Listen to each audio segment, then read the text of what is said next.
putting the blame on the judiciary's door. You've got because Dr. it's Singhvi. taking too long. Okay. Such cases should be finished in 3 years. Sir, that's all very well, but it's not happening. I'm only showing the reality. Today, for example, Dr. Singhvi, the Supreme Court says the High Court order in the case of Natasha and Asif and Devangna will not be treated as a precedent, will not be relied by anyone before a court. Now, the Delhi High Court had clearly drawn the line that the state has blurred the line between the right to protest and terrorist activity. Right to protest is not terrorism. That's what was said by the High Court. The Supreme Court says don't keep this as a precedent. So tomorrow, if some farmers in Gujarat or nuclear activists, as was the case with Kudaikulam in Tamil Nadu, protest, they will be arrested under anti-terror laws. And who will say anything?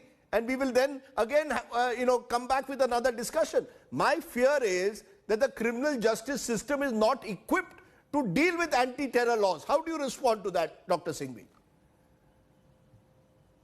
I said in my opening, I used the phrase baby with the bathwater.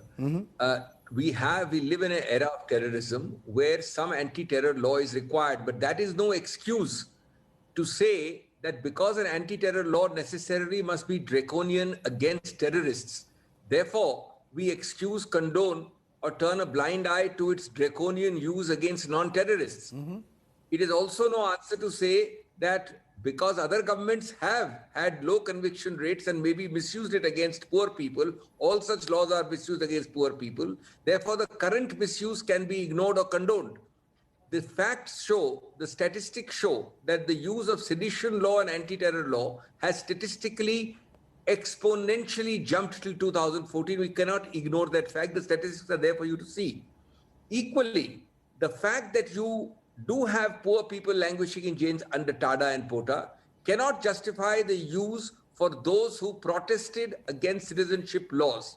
Under no stretch of any legal interpretation of any section of this law can any of these people, not only this batch, but a lot of others who protested, be accused of either terrorism or unlawful activity. That must be said straight.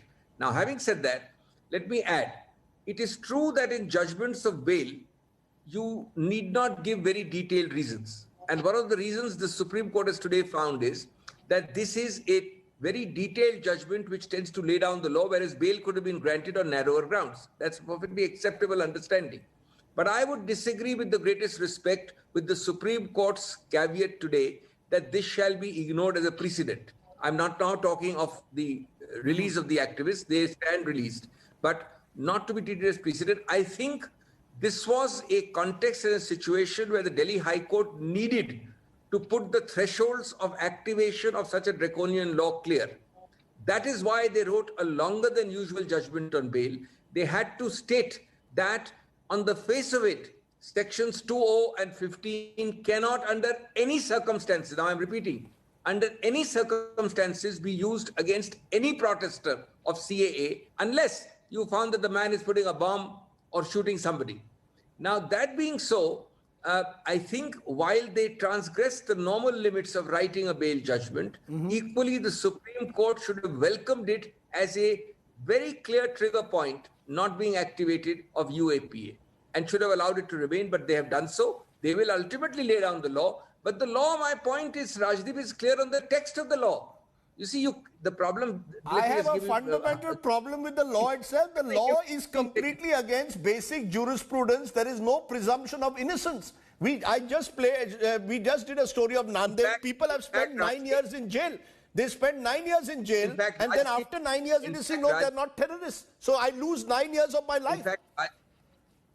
In fact, Rajdeep, this law has 3 or 4 admittedly draconian provisions. You cannot grant bail even after finding that I or Arima Sundaram satisfy the triple test, namely we will not abscond, we can be controlled, we will not interfere. You have to give finding. Interception material is admissible, notwithstanding the Evidence Act, the IT Act, etc. The 180-day period is a special period for charge sheets, that is 6 months without. And also all other kinds of presumptions. For example, possession is a presumption that you intended to use it. So this is a very draconian law.